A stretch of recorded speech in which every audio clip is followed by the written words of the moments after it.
Hello and welcome back to my channel, and today I am counting down the top 10 films of Abbas Kiarostami, one of my favourite directors. Now, imagine you're travelling through a landscape in a train. You look out the window. The window is a frame like a cinema screen. You look out and in the middle distance, the landscape is passing gently before you. But if you look closer towards you, towards the track, it's going so fast that it's almost a blur.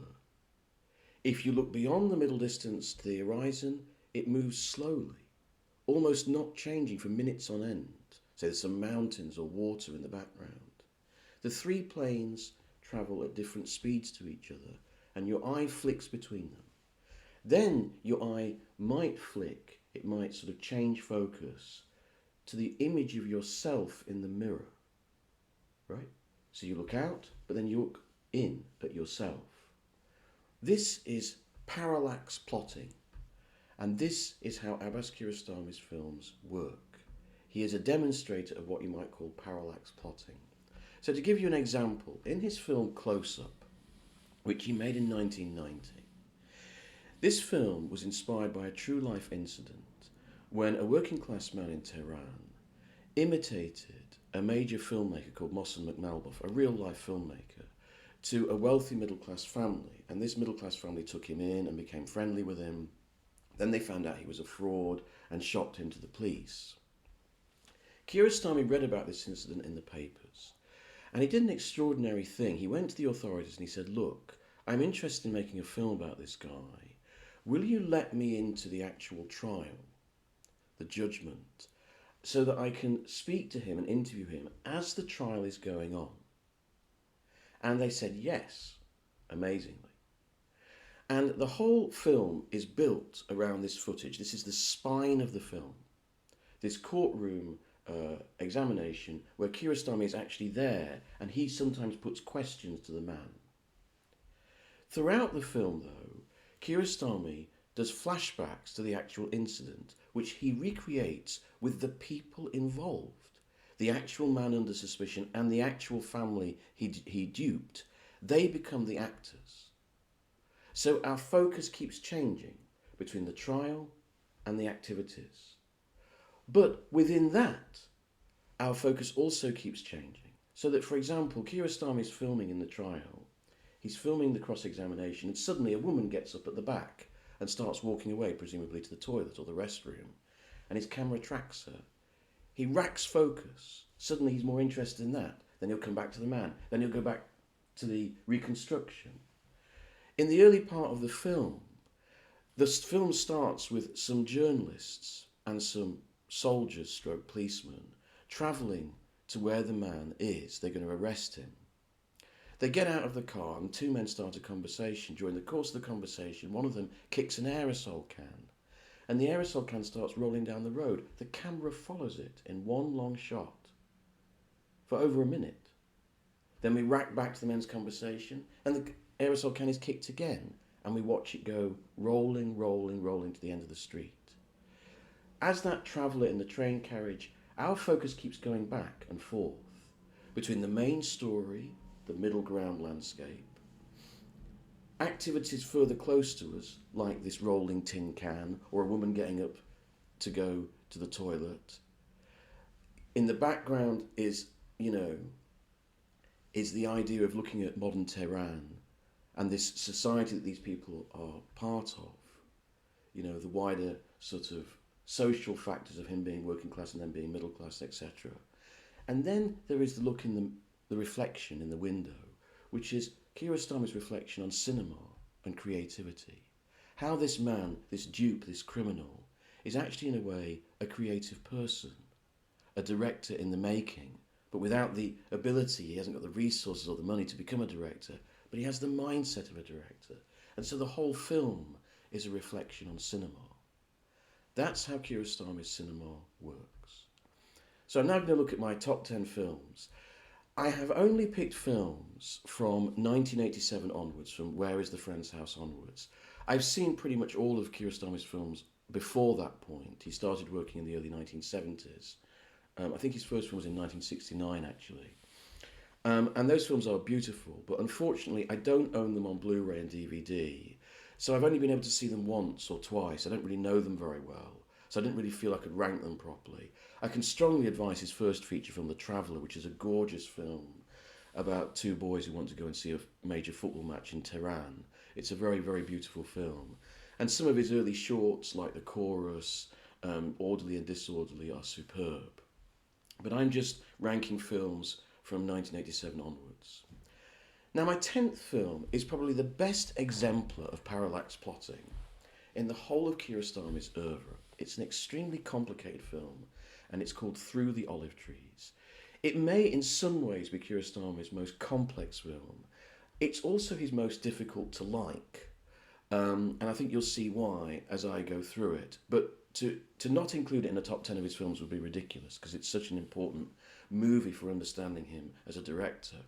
Now, what happened was, in the 80s, Kiarostami took his crew to a small village in the mountains called Koka to make a film about a young boy where they used local actors from that region. This is the film Where is the Friend's House, which we'll talk about later. 2 years after this film was completed, there was a major earthquake in that part of Iran. And Kiarostami was very concerned about the boys and the people he'd worked with. So he took a journey to that part of Iran to see what was happening. And he saw it in the post-earthquake situation. And he decided to make a film about it. He decided to make a film about a film director journeying to this village to check on the people he'd worked with. So actually quite a lot of that film, Life and Nothing But it's known as in England, is actually recreation or shots of post-earthquake, quite a long time after the earthquake had happened. And then he made a third film. This is called the Koka Trilogy. And the third film was this. During the making of the second film, there's a sequence where he has a squabbling young couple. The earthquake has disturbed what was to be the night of their marriage. And you can see them squabbling and starting out their life together. Kiarostami had cast 2 local villagers to play these parts. But in real life, the course of their love, as it were, was not smooth at all. In fact, the woman, the girl, hated the guy. And he was really upset that she rejected his advances. Kiarostami remembered this, and he decides to base his third film in the trilogy around this relationship. So he goes back to Koka. Again, we have a representation of a director, him, right? Again, this sort of parallax plotting, looking at the reflection in the mirror. And the film is about the director, this Kiarostami surrogate, making a movie about this couple and then looking behind the scenes at the actual sort of friction between this couple and particularly concentrating on this young man's life. And he's a rather surly, unlikable young man, probably the least likeable protagonist in all of Kiarostami's films. So that's why this film is perhaps more brittle, more bitter than most of Kiarostami's other work. But no other film so brilliantly shows you how Kiarostami thinks and how he's trying to make us see as an audience.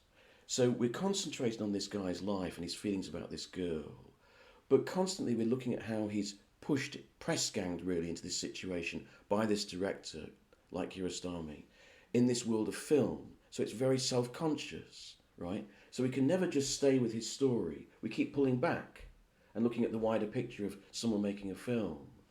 And we're thinking about the intrusion of this filmmaker into this local village and how that distorts the relationships. An interesting thing about this film is that the critic Jonathan Rosenbaum, an American critic who I admire very much, he's a huge advocate of Kiarostami, but he doesn't like this film. And he says because the director character is too clever, too brilliant, he's too positively portrayed, like a sort of big Father Christmas. He's a big fat jolly guy. And at the end of the film, he seems to preside over the coming together, the final coming together of this boy and the girl he's in love with. He stands on a cliff and overlooks this amazing final shot where the boy and the girl are in the far distance on a field, specks on a field, and the film ends with the boy running seemingly joyously away from her as if she's answered yes finally to him. We don't know that, but that's the presumption. So Jonathan Rosenbaum doesn't care for this sort of, you know, eulogy of the great director. I think that's a misreading of the film completely. I don't think the director comes across at all, well, not very positively at all. In fact, he's an intrusion into this village. He's a benign figure, but he's a very powerful benign figure who's imposing his vision on these people who manifestly are living a very different life. He's imposing this vision of romance, you know, within the earthquake between these two people, but that's not the truth at all. And he's lost in his own sense of arrogance, his own sense of entitled power. I think Rosenbaum is quite wrong to see the director in this film positively. In fact, his complete and utter blindness to the truth of what's going on in front of him and his determination to make his own film makes him quite a negative figure. So it's quite a complex bit of film about filmmaking, about truth, about the representation of truth, you know, and artifice. And it gives you a very good sort of roadmap into how Kiarostami makes films. The ninth film in this list is completely different. This was a few years later, about 10 years later, and Kiarostami had gone down a more experimental avant-garde road. And he just made a film called 10, which I'm going to talk about in a moment. And this was a film called 5. I actually sort of saw the genesis of this film a little bit. I went to see a screening of 10 at the ICA, the Institute of Contemporary Arts in London. And it was a day devoted to women in Iran. And 10 is about that subject. And he and the lead actress, Manya Akbari, were interviewed. And then during the interview, Kiarostami said, look, I've been experimenting, right? I've been shooting some little shots, one-take shots, near the Caspian Sea, I think. And he said, will you watch them with me? And he came into the audience and we watched them. For those of you who've seen the film, it's the scene, the first scene with the log being washed upon the shore, and then it breaks apart. And then the third scene with the dogs just resting by the lake, and you're in a long shot looking back at them, and slowly the light comes up and it bleeds, you know, it totally overexposes and bleeds the whole image out. And we sat and watched them with him in the audience, and then he asked for comments afterwards. It was an extraordinary experience. So when the film was actually completed, I was very eager to see it, and I saw it in a cinema, and it was a secret favourite film of mine for many years. I recently rewatched it on DVD. It's not quite as brilliant as I remembered it, but what I would say is, if you're interested in this more avant-garde phase of Kiarostami's career, you have to see 5 at the cinema. Weirdly, for a film that is just 5 supposedly long takes, actually he jiggers around with it as he always does. But you'd think that this was a film ideally suited for DVD. It's not actually. You have to be in a cinema and have the collective experience of people just sitting, watching very long, slow takes. And then you get the rhythm of the film. Because what happens is the first shot is just a log. It's all done with DV cameras. It's a log being washed upon a shore. Then part of the log comes away. Kiarostami had actually designed that to happen, right? And so the little bit of log stays on the beach, and the other bit of log starts washing away. And Kiarostami sort of manages it so that you actually see both parts of the log on camera, one bit here and the other bit washing out to sea. And so, peculiarly, with this just inanimate object, you get an idea of separation, right? Then you go to a scene where you're stood back and you're just watching people walking along a promenade. I believe that was filmed in northern Spain, anyway.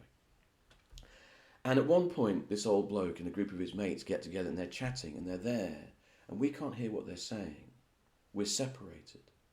Again, there-ness, presence and separation. Then we go to this third scene with the dogs, which is an extraordinary sequence, about 20 minutes long. Kiarostami claimed he got up one morning, he was at the Caspian Sea, he put his camera on, there was some dogs in the distance resting by the lake, and then he fell asleep and left the camera going, and the exposure, as the sun came up, it was so bright, it overexposed the image. So as you're watching it, you're watching these dogs just lazily walking around, chatting to each other and sitting down. And then the light bleeds in until it's white, until all the landscape is blotted out, and all you can see is just a thin line of waves in an endless void of white. It's an extraordinary vision of eternity almost. And again, you're separated. You can see these dogs in the distance. They seem to be communicating with each other, but we're apart from them. The fourth scene is a fun scene with some ducks walking back and forth. It's a bit of light-hearted relief before the great finale. And this is where the film has to be seen in a cinema. It's night. You seem to be hovering above a pool. And you can see in the pool the wavering reflection of the moon. And you can hear the chirruping of frogs and insects. Then the chirruping seems to go a fever pitch. The sound design in the cinema is amazing. And then there's a thunderstorm, and you can hear the thunder and the pouring of the rain. It's an extraordinary experience to have this in a cinema, and this is why you really need to watch it in a cinema. You get this kind of tremendous aural experience, kind of frightening. The real feeling of experiencing a storm out in the wilds, away from urban life. Then the rain stops. You're still above the pool, the wavering image of the moon, and the animal sounds feed back in. And this sense of being alone at night, with the wavering moon, the storm coming, going away, presence and absence, longing, all through inanimate objects, all through the placement of the camera to objects. I love it. It's not everyone's idea of a good time. 80 minutes, just 5 shots. But I think if you've got the patience for it, it's really beautiful. It's like experiencing a poem purely through images and sound. And I think it's extraordinary. After this film, we go to my number 8 film, which was the last of this kind of experimental trilogy of Kiarostami's, and perhaps the best achieved of them all, actually, though perhaps the most difficult to get into. The film is called Shirin, and what happens in this film is this. You're watching other people watching a film, their faces to camera, and they're watching something behind your shoulder. And you watch them throughout the entire film. So it's a romance. It's based on a 12th century romance of Persian poetry. And you're watching people watch this film, and you can hear the soundtrack, and the soundtrack is subtitled for non-Iranian viewers. Actually, the film doesn't exist. It was created by Kiarostami and his scriptwriter, and then they got people in the studio and they did the whole dubbing of the soundtrack. It's an ingenious creation. It is quite brilliant. And then you're watching women. They're all women, and they're all beautiful. Let's just say that. And you're watching their faces as they watch the movie, and they react, and they smile, or they cry, or they look with intense interest. It's all artifice. In fact, they weren't watching a film at all. They were sitting in this created set in Kiarostami's house, a couple of cinema seats. He told them to look at this blob on a screen, and then go through various emotions on their face. And then he patches it with the soundtrack. So it's a complete artificial creation. It's a complete work of avant-gardism. But we don't experience it like that. We experience it as we're hearing and getting involved in this romance. And then we are getting involved in it in a double way by looking at their reaction. Again, the parallax plotting. Remember how in the long distance, nothing moves. So this whole story, this narrative of this Persian poem is going on, and we are connecting with it. But then we're looking back at the reflection, the people looking back at us, showing us their emotions and also triggering our own emotions. Again, it's not a film for everybody. It's a long slog, I think, if you don't like this kind of experimental cinema. If you do and you're willing to go with it, it's an incredibly rewarding experience. It's an exercise in beauty. It's also an exercise in reflecting on how we react, both to the human face and to narrative, and how those two interact with each other to create a reaction. It's an experimental film, what do you want me to say? But I think it's quite beautiful.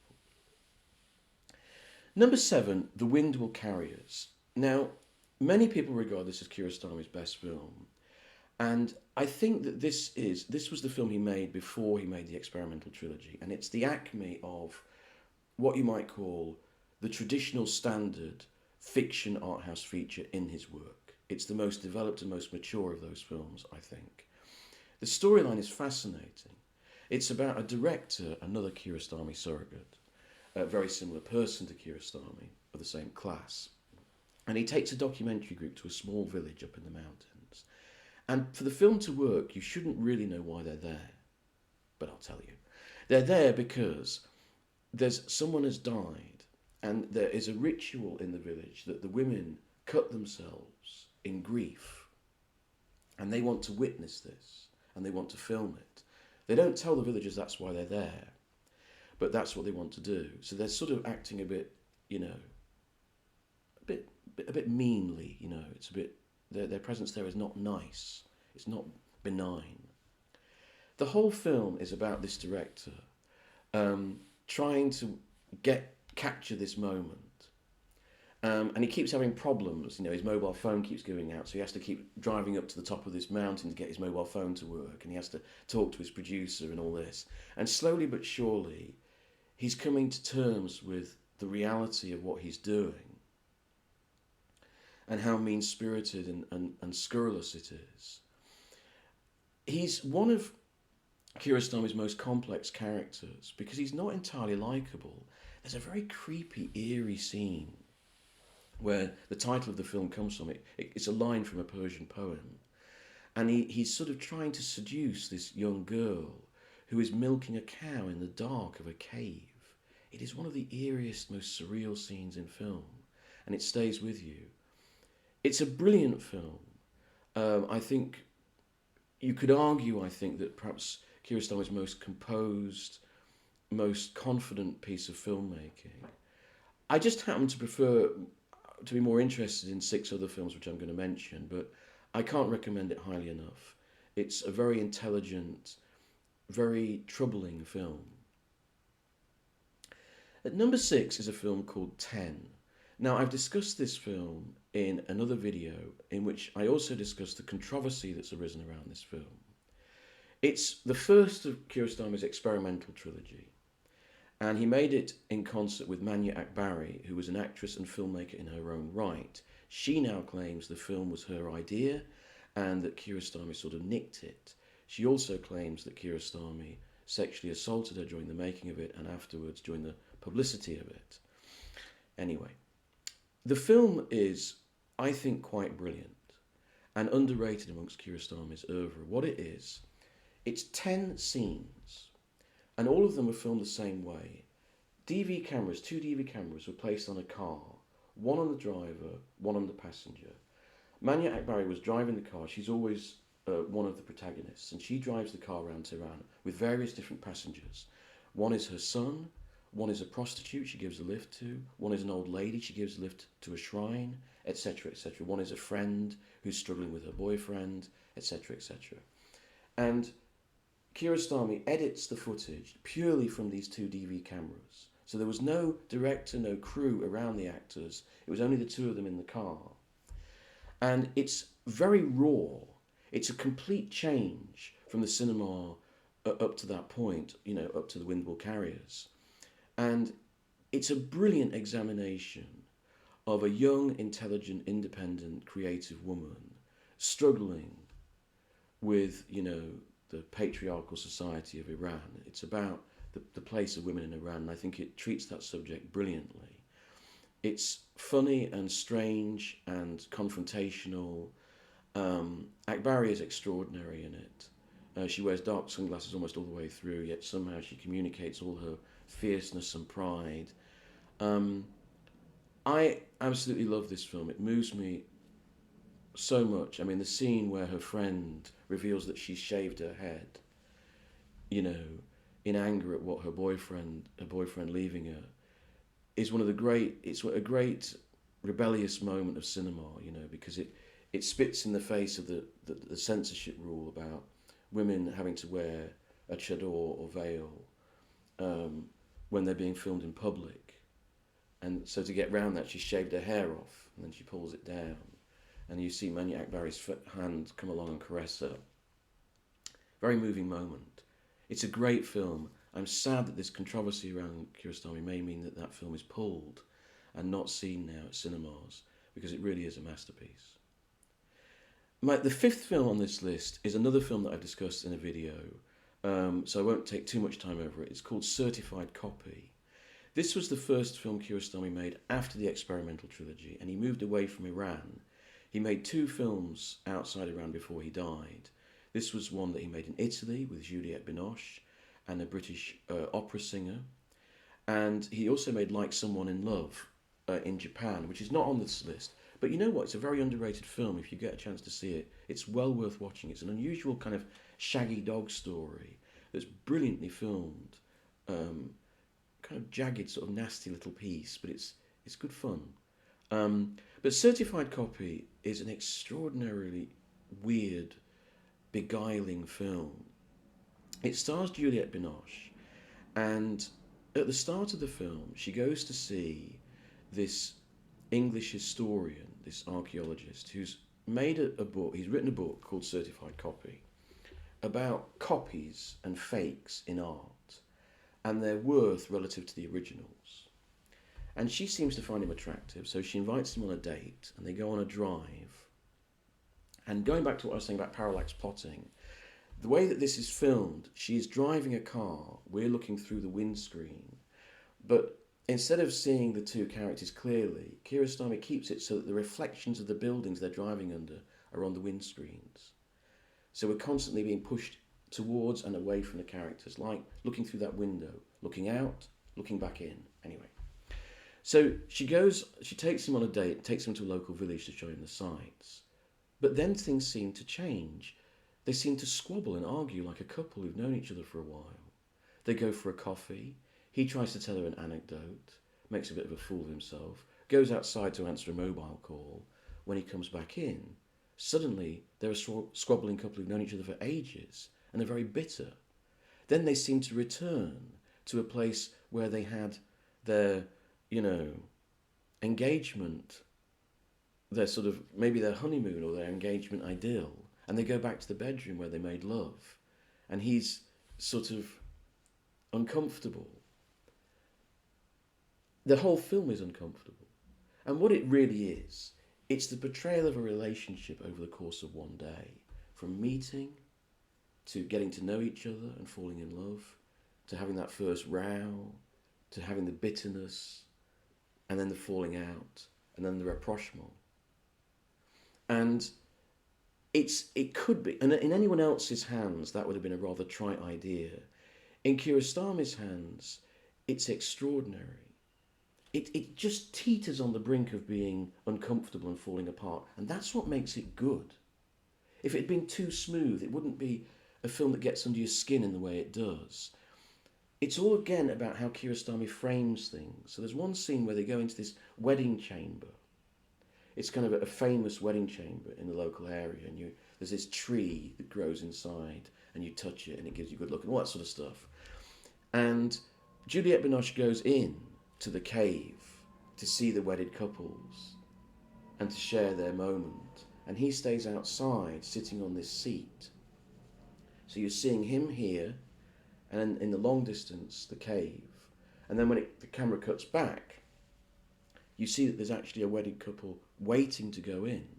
So he's been sitting in front of them. So it's a metaphor of the position to this relationship relative of Juliette Binoche and her husband. But it also plays again with a sense of parallax, where we are with these people, where they are in relationship to each other. The whole film works like that. It's very moving and strange. It stays with you. There are moments where you think, this is a bit trite, isn't it? There's a bit where they have a sort of argument in a cafe, and you think, this is a bit forced, it's a bit cliched. But I tell you something, afterwards you will never forget this film. It will stay with you. I think it's one of the truest portraits of men and women I've ever seen, actually. And I still don't really know how it works. In fourth place, Where is the Friend's House? Now, this is the film that sort of opened Kiarostami up to Western audiences. and remains one of his. It's one of his most simplest, but one of his most beautiful and haunting films. It's a very simple film. This was that original film that he made in Coca with these two little boys, and the story is so simple.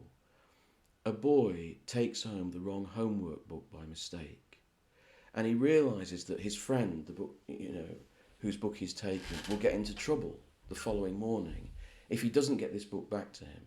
So he breaks away from his family house and he goes on this odyssey across to the local village to try and find this boy. Night is falling, but he can't find his house. He doesn't know where he lives. And that is the substance of the film. Into that simple premise, Kiarostami weaves a very complex, haunting poetry of the fragility of youth, but also the fragility of old age, when this old man, this old sort of builder, who'd created all these windows through the village which give coloured, almost stained glass light onto the village, befriends him and becomes his friend. And there's a darkness in this film. This boy could fail at any moment. He could, the sort of shadows are coming in, the night is coming in, the wind. But it's still a children's film, and at the end, it ends with this beautiful image which will stay with you forever. But the darkness is there, and Kiarostami doesn't stint on it. There's a wonderful scene when the boy tries to get help from the local elders, and they're just crapping on about local politics and what old men crap on about. They're totally, arguing irrespective of this little boy's wishes and his concerns. And that is there's an underlying thread of almost menace throughout the film. And Kiarostami plays with ideas. At one point, there's this little boy's helping his father move out of a house, and they're holding up the furniture in front of their faces. Little games that Kiarostami plays. Is it the boy or isn't it? It's a beautiful film. If you've never seen Where is the Friend's House, I guarantee anyone who loves film would love this movie. Okay? It's not a particularly complex art film. Anyone can follow the story. It's very beautiful. The kid is very cute. And you know what? When I first saw this film at the cinema, the opening shot is of a blue door banging in the wind. I thought it was the most beautiful shot I'd seen, and I knew I was going to love the film. Third place, this is the middle of the Coca trilogy, Life and Nothing But. It's called all sorts of different titles, this film. Now, when I first saw this film, I didn't really get it. It just seemed to me to be a sort of road movie where this director goes back to this village to see if the people he worked with are okay. When I watched it again as part of the Coca trilogy, I was stunned by it. I think this is a complete masterpiece. It's quite a difficult film to explain why it's so brilliant, though. The recreation, both literally and figuratively, metaphysically, of what Kiarostami went through going back to that village, is so brilliantly done. The film is extremely moving, watching this community trying to get back together after the earthquake.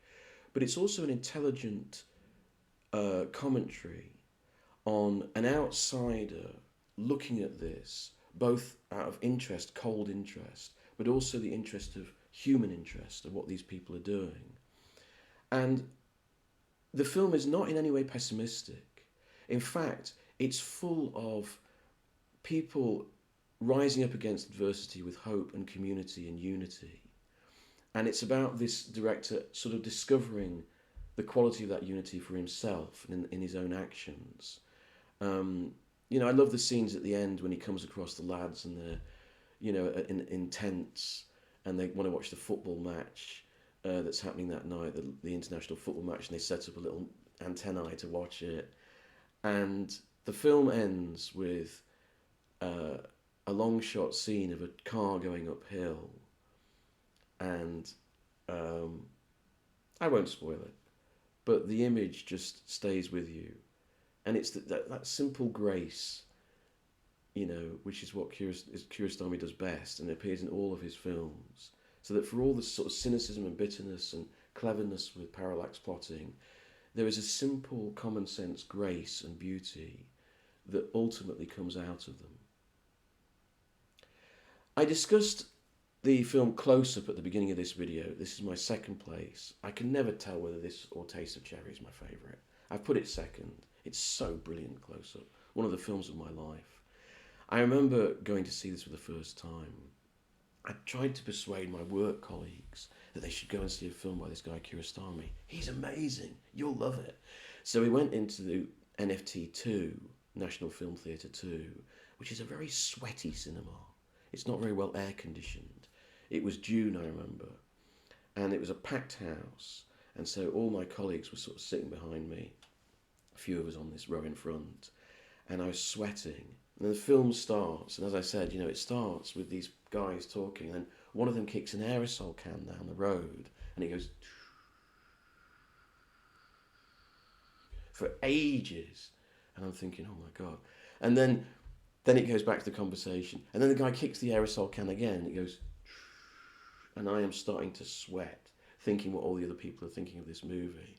And when the movie finished, I turned around, and my work colleagues were like, you could see written on their faces, thank God it was over, and I felt very guilty. But I actually secretly inside was elated because I thought I'd seen one of the best films I'd ever seen in my life, and I still think it's one of the best films I've ever seen in my life. Fortunately, one of my other colleagues agreed with me, and we were discussing it very excitedly as we left the cinema. And then we were approached by this young, very aggressive woman who told us that she was an Iranian American. And she said, what did you think? Did you think that's an accurate portrait of Iran? Do you know anything about Iran? Have you ever been to Iran? Do you think that's what Iran's like? And we were like,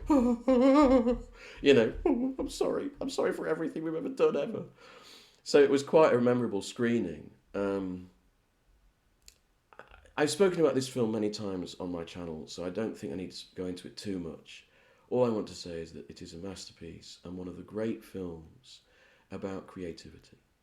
And what creativity really is, not actually producing something, but having the mindset and the urge, the yearn to do it. You will genuinely feel that the guy who dupes the family is a director. He is a creative. He is someone who is worthy of sitting on that motorbike at the end with Mohsen Malbaf. He is an equal and a strangely beautiful human being. And you sympathise with the family as well, It's a wonderful film. Just go and watch it. I mean, one of the great films of all time. But you know what? I've put Taste of Cherry top. Now, I've said this in another video. It's quite a common thing in cinephilia. There's a popular classic, right? Everyone says, "Oh, this is the great film." Kurosawa is most famous for Seven Samurai, and then you always get people say, "Oh, well, most people say Seven Samurai is the best, but I mean, personally, I think Redbeard is better." Or High and Low, and just to be sort of different, all cinephiles, including myself, we suffer from this, But actually, when I did a retrospective of Kiarostami recently, I watched Taste of Cherry again, and I was absolutely stunned, but all over again, and I realised how much impact this film had made on me when I first saw it in 97, 98, and I think it's actually Kiarostami's best film. Why is this film so beautiful? I mean, it's about a guy. He's driving around Tehran. He's a bit creepy. And he's asking various labourers, itinerant labourers, out-of-work labourers, most of whom are immigrants. And he's saying, look, will you do a job of work for me? Now, what's important here, and people forget this about this film, Kiarostami deliberately keeps the nature of the job he wants doing enigmatic for about the first 25 minutes. That's important. And there's a sort of intimation that this guy is not looking for labour at all, he's looking for sex. People don't often speak about this with regards to this film, but it's absolutely there. And the reaction of one of the men tells you that. But then, 25 minutes into the film, he's talking to this young cadet, and he tells him what he wants him to do. And what he wants him to do is assist him commit suicide. Basically, he's going to commit suicide, put himself in a hole, and he wants the other guy to come along and fill in the hole. And that's it. And you have 3 long conversations between him and these other men trying to get them to do it. Just driving around this sort of wasteland on the outskirts of Tehran. How is this one of the great films of all time? Out of this very unpromising scenario, Kiarostami wrestles poetry. This is an extraordinary, visually a very beautiful film. So many of Kiarostami's films are taken from moving vehicles, the countryside changing, going back to what I was saying about parallax plotting. As the countryside changes, our mentality changes about it, our mood changes. And as we wind our way through this wasteland of Tehran, our feelings about this man and what he's doing change. It's very beautifully shot. There's one extraordinary sequence where he goes into a quarry and he's talking to the foreman. A very, really beautifully acted, beautifully shot and staged sequence of the foreman is barely visible throughout the entire exchange. And then this man who wants to commit suicide goes down into the quarry and the dust, beautiful ochre, brown, orange colours swirling around him. You know, he's lost, you know, literally and symbolically lost in this dust. An incredible sequence. And then the ending, which Kiarostami almost didn't do because he was persuaded against it to get into Cannes, but he did it in the end. Where, again, you know, we've been watching the story out of the window, and then suddenly we look at the reflection in the glass. And what happens is Kiarostami finishes the movie by switching to sort of rather crappy DV stock, and we see them making the movie. We see the guy getting down into the ground, into the hole.